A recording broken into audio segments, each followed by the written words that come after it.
donc dans le cadre des moyens de contrôle comme on a parlé tout à l'heure, voilà un exemple bien concret, bien précis. Voilà une image qui représente avec les couleurs. Vous avez le jaune quand la carte n'est pas insérée dans le tachygraphe, vous avez le bleu quand il est en pause, le rose quand il est au travail et le rouge quand il roule. Alors ce chauffeur-ci bien précisément, on a sur ces bons de pesée une première pesée à 7 heures, une deuxième à 10 heures et une troisième à 12h54. Or, quand on reprend ces données, on voit le premier voyage de 7h10 à 10h10, donc l'aller et le retour. Et au deuxième parcours, on voit qu'il y a une pause qui est aménagée pendant son voyage. Donc ça, c'est une fraude qui est irrévocable par les papiers. Donc là, non seulement on va le rechercher par la carte du chauffeur, par le véhicule, et quand il y a une suspicion, c'est le travail que toutes les autorités compétentes appellent le travail de fourmi, eh bien on va rechercher donc toutes les données. Donc ça c'est un exemple de contrôle. On a un autre exemple de contrôle qui peut être pris. Voilà, ici, donc c'est un chauffeur qui cherche chez Shanks à Soigny. À 10h30, il passe à la bascule. Or, on voit que de 10h à environ 11h25, il est en pause. Donc comment est-ce qu'il a pu passer à la bascule à 10h30? Donc là, c'est une pause qui est aménagée frauduleusement. D'autres moyens ici, donc pareil, par rapport au CMR, mais si on va aller rechercher, voilà, un exemple très concret. Le chauffeur passe à 3h27 au péage en France à Monnet, or à 3h, il est en pause, donc dans cette période, entre minuit et quart et 9h15. Donc il ne saurait pas être là. Donc là, c'est aussi une fraude. Donc il y a quand même beaucoup de moyens de contrôle avec le tachygraphe digital. C'est presque irrévocable, on peut le retrouver. Nous avons en plus maintenant notre taxe kilométrique belge qui là, voilà, elle met à l'heure exacte où on se situe, donc sur quelle route et dans quelle région. De plus, dans la taxe kilométrique, on retrouve au mètre près le nombre de mètres que le véhicule a fait. Donc ça devient quasi impossible de pouvoir chipoter. Voilà, donc dans les données, dans les programmes pour les téléchargements des données, on peut retrouver donc la date, les coordonnées du chauffeur qui se situent ici en dessous, et puis on retrouve donc à la minute près chaque fois les groupes de temps qu'ils font jour par jour.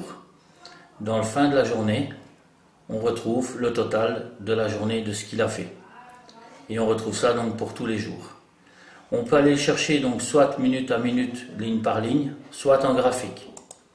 Et quand on va le chercher donc en graphique, on retrouve sur le graphique des lignes de couleurs qui représentent de nouveau avec les groupes de temps comme on a vu tout à l'heure.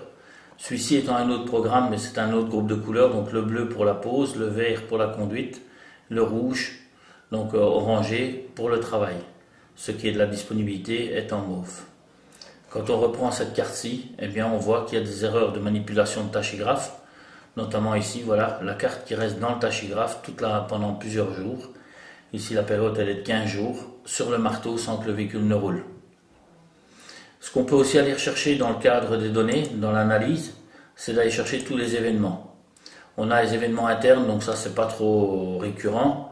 Par contre, on a tous les autres événements qui sont les interruptions d'alimentation électrique, les conduites sans carte, les interruptions d'alimentation électrique avec une carte. Et ici, on voit donc sabotage du matériel. Alors toutes les lignes sont toujours couplées par 2, sauf quand c'est une fraude, elles sont couplées par 3. C'est pour ça que vous voyez la date du début, avec l'heure du début, avec la date et la fin. Ici, en l'occurrence, avec un numéro de carte. Et quand on va plus loin, on retrouve donc le nombre de fois l'erreur. Si on va dans les indices de vitesse, on retrouve la date et l'heure du début avec la date et l'heure de fin, excès de vitesse, donc ce sont des excès de vitesse qui sont reconnus, la vitesse maximale, la vitesse moyenne et son numéro de carte. Donc ici on voit par exemple 112 avec une moyenne de 98. Donc ça c'est quelqu'un qui roule sans limiteur de vitesse. Donc dans les programmes, contrairement à ce que les gens pensent, on peut tout retrouver. Maintenant ici on a vu dans le cadre pour un véhicule, maintenant je vais vous montrer pour un chauffeur, pour voir un peu aussi ce qu'on peut voir. Et là on va rechercher donc les infractions. Vous avez donc sur la droite ici du programme infraction qui est mis en noir. Dès qu'il vient en rouge, ça veut dire qu'il y a des infractions en temps de conduite, temps de repos, comme il est là. On ressort donc le même programme minute à minute, donc ligne à ligne. Toutefois, on peut aller chercher en graphique, comme on a vu sur le véhicule. Et là, dans le graphique de la carte, quand on retrouve une ligne supérieure, comme vous avez ici au-dessus, ça veut dire qu'il y a une infraction. À l'occurrence, ici on a du rose qui est assuré, ça veut dire un dépassement de temps de conduite. Si on veut voir combien de temps est-ce qu'il a roulé en dépassement de conduite, voilà, nous sommes ici le 23 du 10, on va dans infraction, et là on retrouve tout son tableau avec toutes ces infractions. On va rechercher l'infraction du 23 du 10. Voilà, elle est ici. Le 23 du 10. Il a roulé 4h35 au lieu de 4h30. Il a 5 minutes de dépassement. Quand on clique sur l'infraction, voilà. Donc, dépassement au temps de conduite par rapport donc, à la réglementation 561-2006, l'article 7, on retrouve l'explication. Donc ce qui est en jaune est une infraction mineure, ce qui est en orange est une infraction grave, et ce qui est en rouge est une infraction très grave.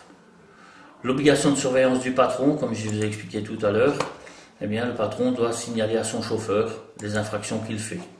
À ce moment-là, il doit aller chercher la lettre qui est préfaite pour envoyer au chauffeur, et il retrouve toutes les infractions. Donc là, il fait lettre chauffeur, une en tête du patron, les coordonnées du chauffeur, infraction relative au temps de conduite, temps de période, au temps de conduite, il vous demande le numéro de la carte, la période considérée, et là il y a une petite phrase donc, qui est toute faite.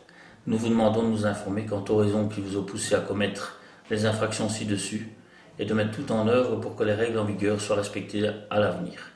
Dans l'attente de vous lire, nous vous prions de recevoir monsieur, le nom du chauffeur, nos sincères salutations et la signature.